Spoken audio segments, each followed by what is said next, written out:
you can't never be somebody. You can't never be somebody of what somebody was always was. You have to really find yourself in this. You can't you can't replicate. It's like basketball. Everybody has their own style. Some people, and you need to find what you're good at.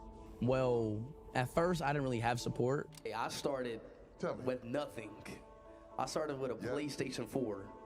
And I'm pretty sure any kid out there has a PlayStation or any console in their room. So I didn't have nothing. So you can start off from anywhere, seriously. Like, you don't need the best of the best of equipment.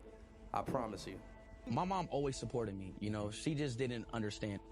When it gets hard, it's going to get hard. It's definitely going to get hard. And it's going to be a point where nothing's growing. It might be a point where you have no viewers, I started off with no viewers. So when you get to that point, that wall, like that wall breaker, it happens to everybody. You just got to push through that, try something new, and keep going. You got to find a new lane. So I started off with 0 viewers, 1 viewer, but I kept going. So obviously this might be the most cliche one, but it really means a lot. Is be yourself.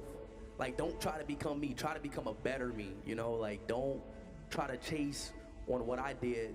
Do something, become better to me. Don't become like me, become better than me. You have to find what you enjoy. Yeah, you really have to find yourself. And once you find yourself, then that's when you can branch out and grow. So it's kind of a mix of two things. Find yourself, then growing from that own self being. So, and that's kind of what I did. What I just started to realize is just, you just got to keep going. You can't